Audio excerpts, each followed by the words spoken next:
Everyone, आज हम 12th के इम्पॉर्टेंट एमसीक्यूज़ करने वाले हैं, जिसमें सबसे पहला एमसीक्यू है question number 16। Time period of a charge particle undergoing a circular motion in a uniform magnetic field is independent of. देखिए, ये जो क्वेश्चन है, ये जो हमारा पार्ट हट चुका है साइक्लोट्रॉन वाला, उससे रिलेटेड है। ठीक है, हमारा पार्ट तो हट चुका है साइक्लोट्रॉन, यानी उसका तो कुछ क्वेश्चन जो उसकी थ्योरी है उस पर बेस्ड नहीं आना है, लेकिन उसमें कुछ फॉर्मूले हैं साइक्लोट्रॉन वाले में, उस पर बेस्ड क्वेश्चन आपके ज़रूर आएंगे। ठीक है, तो मैं बता देती हूँ क्वेश्चन कैसे सॉल्व होगा। ये जो हमारा टाइम पीरियड होता है एक पार्टिकल के लिए, जब वो यूनिफॉर्म मैग्नेटिक फील्ड के अंदर जाता है, तो वो होता है T = 2πm/qb, जहाँ पे T है टाइम पीरियड, 2π एक कॉन्स्टेंट हो गया, m है mass of charge particle, q है charge of charge particle, b है मैग्नेटिक फील्ड स्ट्रेंथ। ठीक है, तो हमें बताना है टाइम पीरियड किस पे डिपेंड नहीं करता। तो स्पीड पे डिपेंड नहीं कर रहा है, मास पे करता है, चार्ज पे भी कर रहा है और मैग्नेटिक फील्ड पे भी कर रहा है। तो हमारा सही आंसर हो जाएगा स्पीड ऑफ द पार्टिकल, यानी ऑप्शन नंबर ए।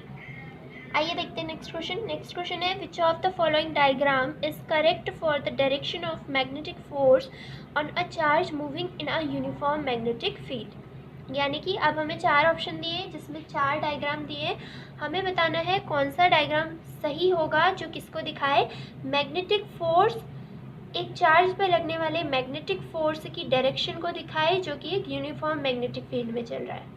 तो मैं इसके सारे ऑप्शन आपको दिखा देती हूँ। पहला ऑप्शन ये है, हमारे बाकी के तीन ऑप्शन ये है। ये जब हमारा एक charge particle uniform magnetic field में मूवमेंट करता है, तो उस पे लगने वाला फोर्स, वेलोसिटी और जो मैग्नेटिक फील्ड है उसकी डायरेक्शन हम फ्लेमिंग राइट हैंड रूल से जानते हैं। ठीक है, तो अगर हम इन चारों फिगर्स में देखें, फ्लेमिंग राइट हैंड रूल सी वाले ऑप्शन में सही बैठ रहा है। ठीक है, या फिर आप ऐसे भी देख सकते हैं कि कभी भी जो फोर्स होगा, ठीक है, पहली बात तो वो V क्रॉस B जो वेक्टर है उसके प्लेन के परपेंडिकुलर होगा। ठीक है, चारों ही फिगर में force V cross B plane के परपेंडिकुलर है। और सेकेंडली, पॉजिटिव चार्ज से अवे जाएगा फोर्स, ठीक है, और नेगेटिव चार्ज के टूवर्ड्स आएगा फोर्स। तो यहाँ पे सिर्फ और सिर्फ सी ही ऐसा ऑप्शन है जहाँ पे पॉजिटिव चार्ज के अवे जा रहा है फोर्स, तो इसलिए हमारा सी ऑप्शन सही हो गया। ठीक है, नेक्स्ट क्वेश्चन देखते हैं। 18th क्वेश्चन है, two particle of masses ma and mb and same charge are projected in a perpendicular magnetic field. They travel along circular path of radius ra and rb such that ra is greater than rb. Then which is true? देखिए, हमें दो particle दे रखे हैं जिनका मास दे रखा है ma mb, दोनों का सेम चार्ज है। ठीक है, और वो एक मैग्नेटिक फील्ड में डाले गए इस तरीके से कि वो परपेंडिकुलर एंटर होते हैं। ठीक है, थीटा यहाँ पे 90 डिग्री होगा।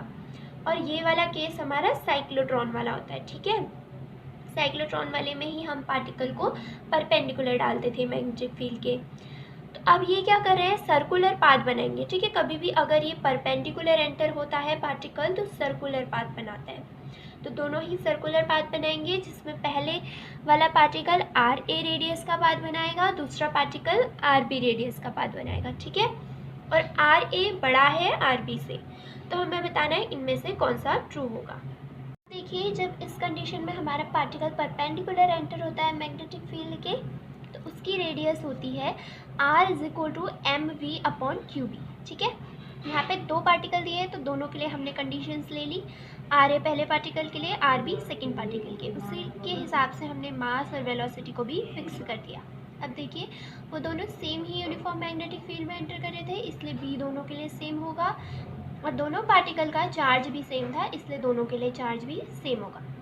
अब देखिए, हमें क्वेश्चन में ऑलरेडी क्या दे रखा था, आर ए क्या है, आर बी से ग्रेटर है, तो बस आर ए की जगह पे आर ए की वैल्यू रखनी है, आर बी की जगह आर बी की वैल्यू रखनी है। अब हमें पता है क्यू बी से क्यू बी कैंसिल हो जाएगा, हमारे पास बच गया M A V A is greater than M B V B, यही हमारा आंसर हो गया। हमारा सही आंसर हो गया ए ऑप्शन। आइए देखते हैं नेक्स्ट क्वेश्चन। नेक्स्ट क्वेश्चन है question number 19। A charge particle after being accelerated through a potential difference v enters in a uniform magnetic field and moves in a circle of radius r. If v is doubled, the radius of the circle will become. देखिए, एक charge particle है जो कि v potential difference से accelerate किया गया है, ये यूनिफॉर्म मैग्नेटिक फील्ड में एंटर करता है और एंटर करने के बाद एक सर्कुलर मोशन करता है, ठीक है। अब फिर से सर्कुलर मोशन आ गया, यानी 90 डिग्री पे एंटर कर रहा होगा, तो साइक्लोट्रॉन वाली ही कंडीशन आएगी, ठीक है। अगर हम पोटेंशियल डिफरेंस को क्या कर रहे हैं, अब डबल कर दे रहे हैं, ठीक है, तो रेडियस पे क्या इफेक्ट आएगा। अब देखिए, साइक्लोट्रॉन वाली कंडीशन में जो हमारी रेडियस होती है सर्कुलर पाथ की, वो होती है r = mv/bq, ठीक है। अब देखिए, उसी में एक और चीज़ होती है हमारी काइनेटिक एनर्जी, किसकी इक्वल होता है, चार्ज इंटू पोटेंशियल डिफरेंस की, ठीक है। अब मैं अगर इस इक्वेशन में ऊपर भी m की इंटू कर दूँ, नीचे भी m की इंटू कर दूँ, तो ऊपर तो बन जाएगा mv का स्क्वायर, नीचे आ जाएगा m, ठीक है। ये इक्वल हो गया qv के, ठीक है। अब मेरे को mv चाहिए, ठीक है। इस इक्वेशन में mv की जगह पे ये पुट करा है ना, मैं आपको यही समझा रही हूँ कि ये कैसे आया। अब मेरे को mv चाहिए, तो यहाँ पे से सिर्फ mv चाहिए, तो ये m यहाँ इंटू में चले जाएगा, 2 भी यहाँ इंटू में चले जाएगा, ठीक है। क्या आएगा, 2qvm, ठीक है, 2qvm आ जाएगा। और जैसे कि ये mv स्क्वायर पे था, तो इधर जाके अंडर रूट लग जाएगा, ठीक है। तो यहाँ से ये वाली चीज़ आई हुई है, ठीक है। अब समझ आ गया, तो r इतना आ गया हमारा, ठीक है। अब आगे देखते हैं।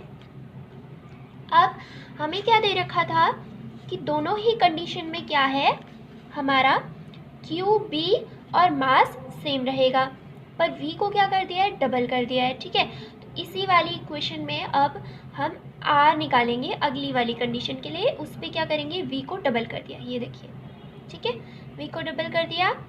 तो अब उसको सॉल्व करने के बाद ये √2 हमने बाहर ले लिया है, ठीक है। और अंदर पे ये जो बची हुई क्वांटिटी है, ये वही है जो हमारा पहले r आया हुआ था पहली वाली कंडीशन के लिए, ठीक है। तो इस पूरी की जगह पे हम बस r लिख देंगे, तो हमारा जो नया रेडियस है वो कितना हो गया, √2 टाइम्स हो गया पुराने रेडियस के, ठीक है। आइए देखते हैं नेक्स्ट क्वेश्चन। हमारा सही आंसर हो गया option number B. Next question है question number 20। 2 charge particles transverse identical helical paths in a completely opposite sense in a uniform magnetic field B is equal to B naught K cap, ठीक है। देखिए, जब helical path follow होता है, theta 90 degree से कम होता है, acute angle होता है, ठीक है। तो ऐसे केस में रेडियस होती है हमारी, ये इक्वेशन रेडियस को रिप्रेजेंट करती है, और पिच को रिप्रेजेंट करती है ये वाली इक्वेशन, ठीक है, ठीक है। Q/m की वैल्यू ये आ गई। अब ये चीज़ क्या है, कांस्टेंट है, ये हमें क्वेश्चन में दिया हुआ है, ठीक है। अब देखिए, जैसा कि दोनों ही पार्टिकल क्या कर रहे हैं, आइडेंटिकल पाथ फॉलो कर रहे हैं, ठीक है। और कैसा होना चाहिए, अपोजिट इन नेचर होना चाहिए, ठीक है। तो अगर एक चीज़ पॉजिटिव की है, एक चीज़ नेगेटिव की है, तो दोनों का सम 0 होगा, ठीक है। हमने वही करा है, दोनों को प्लस करके 0 के इक्वल रख दिया। अब यहाँ पे E कहाँ से आया, ये जो चार्ज है इलेक्ट्रॉन की बात हो रही थी, इसलिए E आया, ठीक है। तो इस वाले केस में सिर्फ ये इक्वेशन सही होगी, जो कि हमारी ऑप्शन नंबर डी में दी गई थी, ठीक है। तो हमारा करेक्ट आंसर हो जाएगा ऑप्शन नंबर डी। तो ऐसे ही वीडियोस को और देखने के लिए हमारे चैनल को सब्सक्राइब कीजिए। मिलते हैं नेक्स्ट वीडियो में।